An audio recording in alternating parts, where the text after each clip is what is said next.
RCF.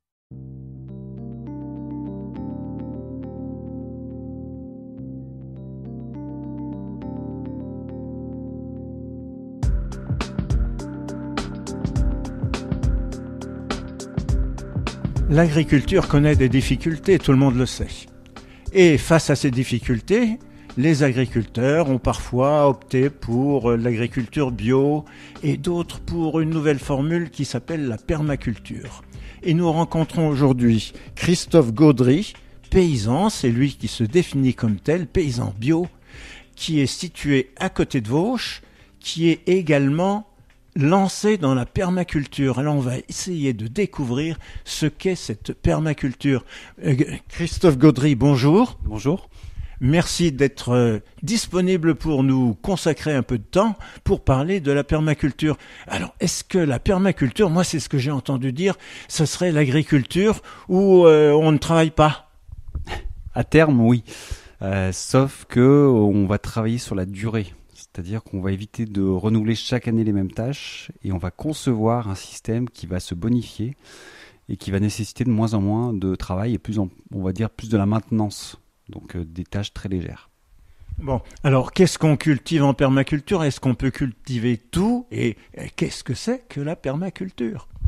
Alors la permaculture, c'est une philosophie.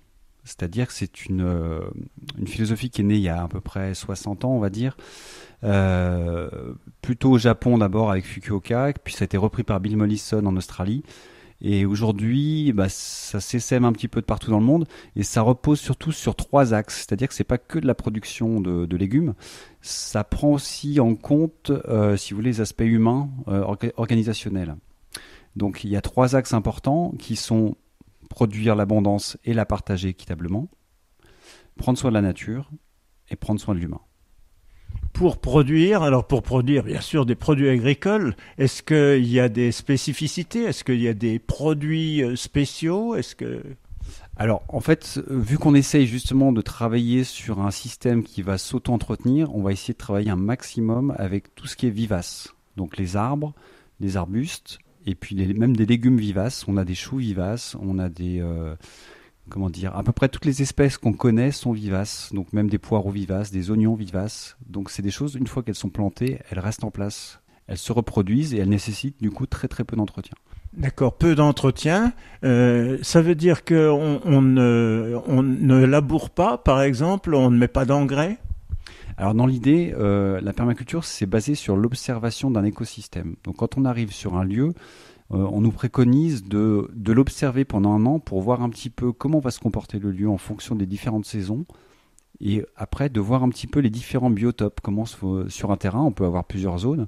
Et donc voir quelles sont les zones humides, les zones qui vont geler, les zones qui vont être un petit peu plus chaudes, etc. Le vent. Donc une saison complète, ça permet de voir toutes ces périodes.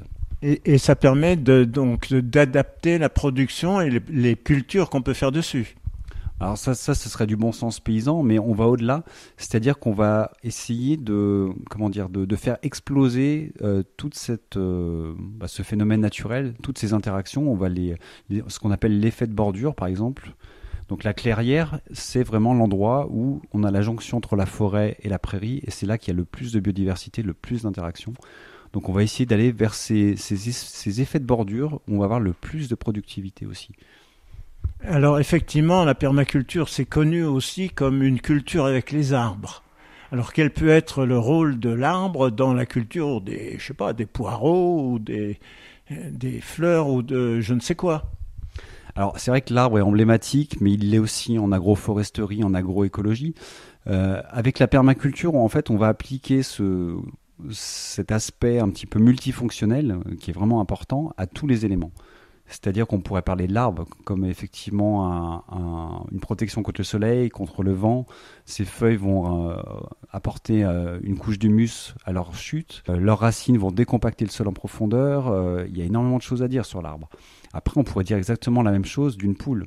Une poule, ça peut être une poule en batterie qui va juste faire des œufs, ou alors ça peut être un élément qui va interagir dans le milieu en mangeant par exemple les déchets de cuisine, les restes de légumes, mais aussi les larves. Et de son côté, elle va donner par exemple de la fiente, donc qui va enrichir le système. Elle va nous produire des œufs, évidemment, quand même. Et puis un animal de compagnie. Enfin voilà, chaque élément doit pouvoir remplir plusieurs fonctions. Et chaque fonction doit pouvoir être remplie aussi par n'importe quel élément du système, de manière à ce qu'il n'y ait jamais de rupture dans l'équilibre de la ferme ou même d'un environnement domestique. Donc, en permaculture, on plante des arbres, on plante ce qu'on a envie de cultiver, et on attend que ça pousse tout seul. Enfin, tout seul, c'est pas toujours que ça marche. Alors en fait, on s'attelle donc à regarder un petit peu ce qui se passe sur le terrain, et après, à partir de là, on va utiliser des outils que nous offre la permaculture, qui sont le zonage. Donc déjà, on va définir un petit peu où on va mettre chaque élément, donc notamment les grands arbres, on va les mettre le plus loin possible de la maison et plutôt au nord pour éviter l'effet d'ombrage, pour pas pénaliser les cultures qui nécessiteraient du soleil. Et après, on va utiliser aussi le design, c'est-à-dire qu'on va créer des aménagements durables et on va partir du plus durable vers le plus annuel, c'est-à-dire qu'on va planter les arbres, planter les arbustes, planter les vivaces, créer des mares, mettre des murets de pierre s'il y a besoin pour apporter de la chaleur, de la biodiversité, et terminer plutôt par des légumes annuels qui seront un peu plus pour le plaisir, mais qu'on pourra refaire chaque année. Donc on ne va pas se rater sur vraiment l'implantation des arbres et des vivaces. Et vous n'utilisez donc pas d'engrais, vous n'utilisez ou que des engrais naturels, vous n'utilisez pas de labour, vous n'utilisez que du paillage, entre autres, pour se débarrasser des mauvaises herbes malgré tout. Alors tout à fait. D'abord, on va essayer d'observer l'écosystème de manière générale, et on s'aperçoit qu'en fait, la fertilité se crée par amoncellement de couches successives. Les végétaux et les animaux meurent, se déposent en surface et créent une nouvelle strate de sol.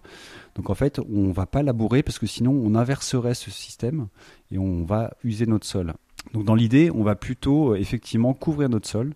Alors observer un petit peu, on peut faire un profil de sol pour voir comment le sol se comporte. Et après, effectivement, on va plutôt couvrir le sol de manière permanente. Parce que si on observe dans la nature, un sol nu, ça n'existe pas, à part dans le désert ou éventuellement dans un champ agricole. RCF, la joie se partage.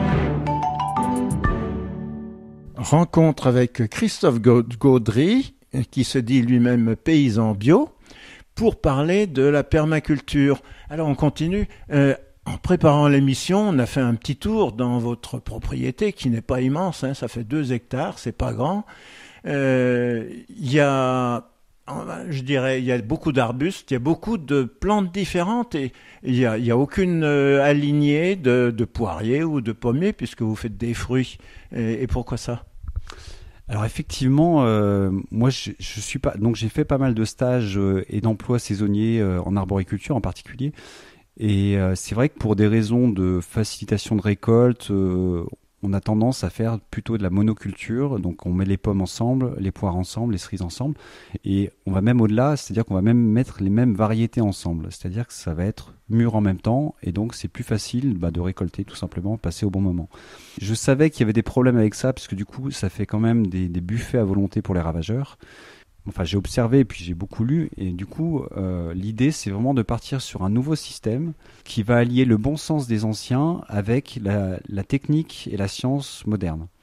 Donc, dans l'idée, c'est vraiment de concevoir des systèmes extrêmement complexes avec beaucoup d'interactions entre les différentes strates. Il va y avoir un mélange entre les arbres, les arbustes, les couvre-sols, les lianes. On pourrait aller jusqu'à 7 strates différentes. Après, il faut arriver surtout dans un système agricole où vraiment une surface peut devenir très importante, à bien rationaliser les périodes de récolte de manière à ne pas avoir les chercher un fruit d'un côté, un fruit de l'autre et perdre du temps en déplacement. Donc on parlait tout à l'heure de la paresse dans un système permaculturel. On peut y arriver si on a bien réussi sa conception. Difficile quand même. Effectivement, j'ai constaté qu'il y avait, et vous m'avez montré, un poirier de tel type à un bout, un poirier du même type à l'autre bout du jardin, et des tas de plantes comme ça qui sont toutes mélangées. Alors, ça pose quand même des problèmes, non, pour les récoltes ? Alors là, non, parce qu'on est sur une toute petite parcelle qui est un petit peu, expérimentale. Dans l'idée, c'est de valider ce concept, de pouvoir l'extrapoler sur une parcelle qui est bien plus loin. J'ai une parcelle d'1 hectare qui est de l'autre côté de la route, et du coup, je ne peux pas me permettre, si vous voulez, de rater des interventions. Donc j'aimerais pouvoir avoir un système qui est éprouvé déjà sur cette petite parcelle, de manière à pouvoir le reproduire sur l'autre. Est-ce que les différents plants qui vivent ensemble s'enrichissent mutuellement les uns les autres? Est-ce que vous avez sélectionné des espèces qui vont fixer l'azote, d'autres qui vont avoir d'autres propriétés? Ouais, tout à fait. Je reviens un petit peu à la multifonctionnalité dont je parlais précédemment.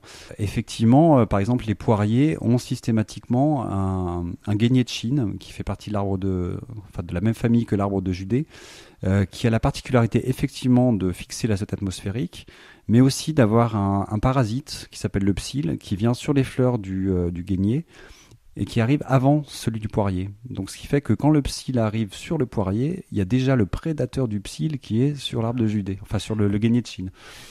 Voilà, donc c'est vraiment plutôt que de lutter contre, on va essayer de booster la vie, de booster de vraiment de faire exploser la biodiversité de manière à ce qu'elle puisse s'autoréguler par la suite. Et in fine, il faut quand même commercialiser. Est-ce que ça pose des problèmes parce que vous avez une grande variété de production en petite quantité? Tout à fait. Alors en fait, j'ai fait ce choix de faire un panier à prix libre avec les particuliers, de manière à justement pouvoir leur proposer des produits qu'ils ne trouveraient pas sur les étals. Et aussi des produits sur lesquels j'aurais du mal à mettre des prix, parce qu'effectivement, mettre un prix sur du camérisier ou sur du gumi du Japon, il n'y a pas de référence.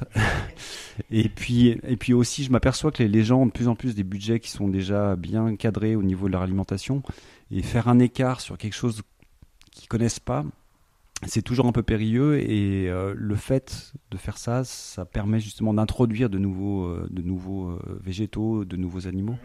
L'intérêt aussi, si vous voulez, c'est que on se débarrasse de l'aspect commercial pur, c'est-à-dire le petit moment gênant quand on passe derrière le tiroir caisse. Et là, on parle d'autre chose. On rentre dans la permaculture humaine, qui pour moi est vraiment l'aspect le plus intéressant de la permaculture, qui apporte vraiment cette touche d'humanité que n'a pas forcément l'agriculture biologique. Félicitations, bon courage, parce que c'est une belle aventure. Et merci beaucoup, Christophe Gaudry. Merci à vous.